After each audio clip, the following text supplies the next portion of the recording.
Dan pemirsa, kami telah terhubung dengan kuasa hukum David Ozora, Melissa Anggraini. Selamat sore Mbak Melissa. Selamat sore, Mbak. Ya, Mbak Melissa, muncul dugaan ada skenario di balik lambannya proses peradilan Mario Dendi dan juga Shane Lucas. Bagaimana pihak kuasa hukum David Ozora melihat ini? Ya, kalau kita melihat dari rentan waktu ya, perbedaan waktu dengan pelaku anak kepada berkasnya Mario Dendi tentu cukup lama. Sehingga ini menjadi pertanyaan setiap hari dari keluarga, dari publik, kok bisa lama sekali. Tetapi kami memahami bahwa Kejaksaan Polda Metro Jaya ingin lebih berhati-hati sehingga memanfaatkan waktu yang memang berdasarkan dengan prosedur yang ada di dalam kewenangan mereka. Sehingga kami apresiasi pada hari ini akhirnya sudah dilimpah berkas bukti juga para pelaku ini dan akan segera digelar persidangan. Begitu. Oke, apresiasi, tapi apa sih sebetulnya faktor yang bisa menguntungkan Mario dengan kondisi lambannya proses peradilan ini?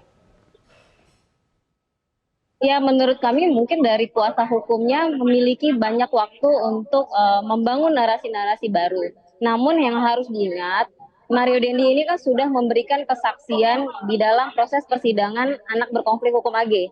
Nah, di dalam proses persidangan pada saat MDS memberikan keterangan itu kan sudah utuh juga kita dengar. Sehingga mau membangun narasi apapun, kita sudah memegang keseluruhan minutasi di persidangan. Dari unsur perencanaan, penganiayaan berat. Nah, dalam beberapa waktu kemarin kami memang mendengar bahwa kondisi David yang hari ini sudah cukup membaik secara fisik ini akan dijadikan sebagai hal-hal yang meringankan juga bagi kubunya MDS. Tetapi kami tentu tidak sepakat dengan itu ya, mengingat kita semua mengetahui bagaimana penganiayaan yang dialami oleh David, bahkan sampai 2 bulan David dirawat di ruang ICU. Nah, bersekolahnya hari ini seperti yang tadi sempat diputar ya, bahwa David sudah bersekolah, itu bukan dalam artian David sudah memang siap bersekolah, tetapi bagian daripada asesmen dan terapi rumah sakit untuk dia melihat sejauh mana kognisinya bermasalah. Seperti itu. Baik, Mbak Melissa, ada sejumlah saksi yang disiapkan untuk persidangan nanti, termasuk ayah David, Jonathan Latumahina. Bagaimana kesiapan dari ayah David sejauh ini dan apakah kemudian David juga nanti akan dihadirkan sebagai saksi? Ya, dari pihak keluarga dan kami kuasa hukum sudah mempersiapkan bukti-bukti terbaru terkait dengan kondisi kesehatan David dan itu akan segera kami serahkan kepada pihak kejaksaan, diantaranya terkait dengan kondisi David ini masih cukup rentan ya. Dalam proses berjalan, terapi, dia masih sering jatuh, masih sering cedera, bahkan dalam beberapa waktu yang lalu sempat dilakukan tindakan medis yang cukup serius dengan biaya yang juga cukup besar. Nah, itu akan kita masukkan ke dalam pembuktian. Nah, terkait apakah anak korban bisa dijadikan saksi dalam persidangan, kami juga sudah sampaikan tentu tidak memungkinkan. Nah, ini juga sudah di statement oleh pihak rumah sakit bahwa David ini kognisinya yang bermasalah. Dia mengalami diffuse axonal injury stage 2. Artinya dia juga belum bisa membedakan mana yang benar-benar terjadi, mana yang imajinasinya, sehingga memang tidak layak. Tidak mungkin dijadikan keterangannya sebagai sumber kebenaran di persidangan. Seperti itu. Nanti kita akan sampaikan juga terkait kondisi David yang bagaimana ini. Ya, bagaimana dengan ayah David? Apakah termasuk saksi yang nanti juga akan dihadirkan? Ya, tentu ayah David pasti hadir di dalam persidangan Mario Dendi maupun Shane Lucas untuk memberikan kesaksian. Seperti itu. Ya, Mbak Melissa, terkait dengan kondisi David yang sudah bersekolah tadi, walaupun memang masih dalam perawatan juga begitu ya, tadi Mbak Melissa katakan.